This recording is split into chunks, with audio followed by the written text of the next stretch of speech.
Bev and Andy discovered that many states, including Washington, were using illegal software that hadn't been tested to check if it counted votes accurately.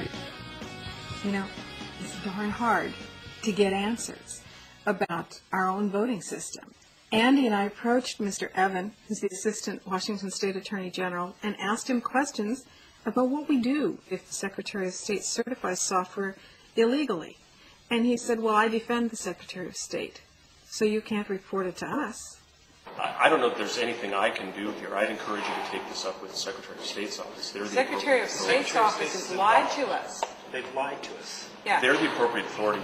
Is it a criminal matter if you have a Secretary of State's office who is presiding over the use of software in elections machines and the software itself is in violation of our own state law? Not to my knowledge. What redress do the citizens have? Voting. But if the voting machines are rigged, how do we change that? Yeah, that's an issue you have to take up with the Secretary of State. There isn't anything else I can add. What was your name again? Jeff Ely. The headquarters in the United States for the Diebold election systems is McKinney, Texas. We took an advantage of the fact that they left their trash wide open for anyone to take a look at. And in fact, we found the complete contents of Bob Urosevich's personal paper wastebasket stash. And in it was a number of documents that were really very important. You know, one would think that a democracy that is transparent, you wouldn't need to go through an I Spy game to try to figure out how the heck your vote's being counted. But I guess that in today's world, that's what privatization means. Some of the things we've got here, Andy, are really interesting. Let me tell you, this one, don't look, you watch the road, I'll give it to you.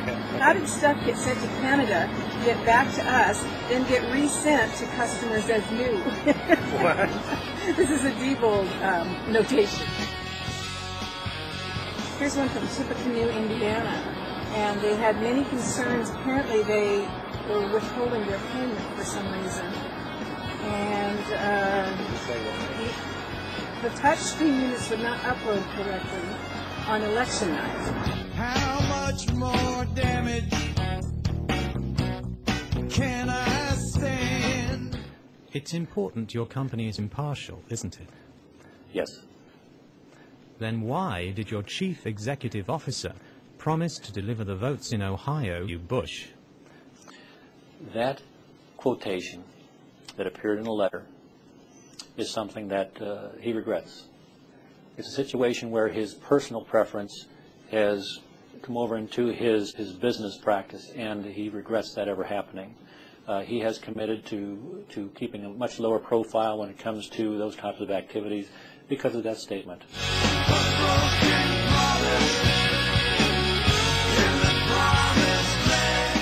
I have to tell you, my son is grown now. I never thought I was going to have to spend the second half of my life fighting for my son's right to vote. But when I realized he might not have that right, then I just decided, well, by golly, you know, not if I can help it. We're going to make sure that he keeps it. Bev's next stop was San Diego, California, where she met Jennifer Hamilton, a poll worker.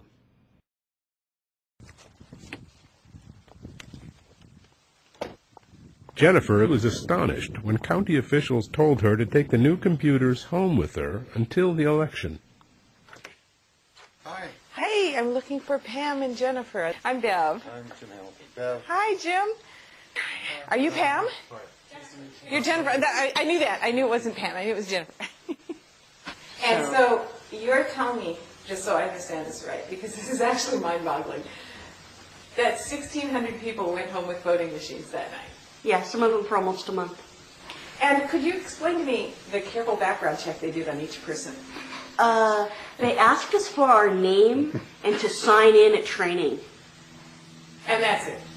Yeah. No identification? No idea. Well, I would like to know, this is probably a written procedure, wouldn't you think? I'd like to see the written procedure that says, the procedure is, when they come in, you ask for their name, and then you give them a voting machine. This is my dad, Jim, my mom, Charlene.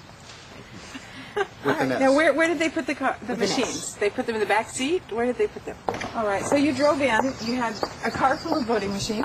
Most of them they put in the back seat.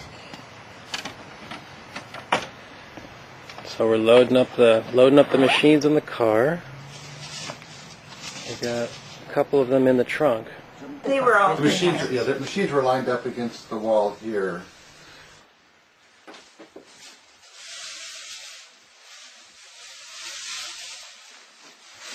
At no point did they ever ask for